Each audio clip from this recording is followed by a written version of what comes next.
ஆனால் மக்கள் வந்து இன்னைக்கு கொண்டாடி இந்த படத்தை வந்து இன்னைக்கு நல்ல படம், இது சூப்பர் படம் அப்படின்னு சொன்னால் கூட, ஏன்னா அதுக்கப்புறம் வந்து எனக்கு தெரிஞ்சு ஞானவேல் ராஜா வெளியிலே காணோம். ஏகப்பட்ட இடங்களில் வந்துட்டு அதை பற்றி பேசுவார். சரி ஓகே, ஏதாவது ஒரு விஷயத்த வந்து விளக்கம் கொடுப்பாருனாலும் பார்த்தோம். பட் அந்த மாதிரி எந்த இதுவுமே நடக்கலை.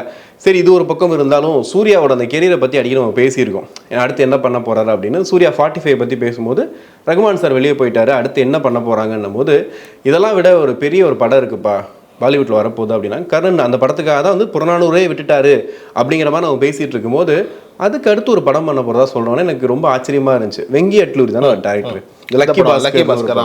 ஸோ அந்த படத்தை இயக்குன ஒருத்தர் தான் பண்ண போகிறன்னும் போது நல்லா இருக்குமே, சூப்பர் அப்படின்னும் போது அந்த கதையை வந்து நான் கேட்டேன். ஐ மீன் என்னவா இருக்கும் அப்படிங்கும் போது, இந்த மாருதி கார் இருக்கு இல்லையா, அது இந்தியாவுக்குள்ளே எப்படி வந்துச்சு அப்படின்ற அந்த கான்செப்ட். ஏன்னா அந்த மாருதி காருங்கிறது எல்லார் வீட்லேயும் சென்டிமெண்ட்டாக இருக்கக்கூடிய ஒரு விஷயம். அது வாங்கினவங்க யாரும் வந்துட்டு ஒரு 15 வருஷத்துக்கு விற்கவே மாட்டாங்க, எங்கள் வீட்டில் இருக்கட்டும் அப்படின்னா. அது இல்லாமல் அது உள்ளே வரும்போது என்னென்ன புரட்சிகள் பண்ணுச்சுங்கிறது எல்லாருக்கும் தெரியும். ஏன்னா வந்துட்டு நிறைய பேர் இன்னைக்கு கார் வச்சுக்கிறதுக்கு முக்கிய காரணமே அந்த மாருதி கார் அப்படிங்கிற அந்த புரட்சி தான் அப்படின்னு.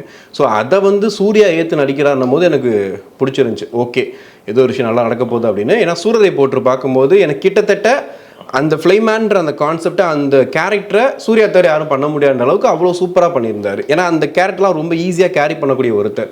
ஸோ அவர் வந்து இந்த விஷயத்த பண்ணுறாருன்னும் போது எனக்கு ஓகே, இது கரெக்டாக தான் இருக்கும் அப்படின்ற மாதிரி தோணுச்சு. ஆனால் ஒரு மனசில் ஒரு லைட்டாக ஒரு பயமும் இருக்குது. ஏன்னா புறநானூறு இப்படி தான் நம்ம பேசிகிட்டே இருந்தோம், திடீர்னு பார்க்கும்போது இல்லைப்பா அவர் இல்லை சிவகார்த்திகேயன் அப்படின்ட்டாங்க. ஸோ அந்த மாதிரி எதுவும் மாறிடாமல் தான் நல்லாயிருக்கும்னு நினைக்கிறேன்.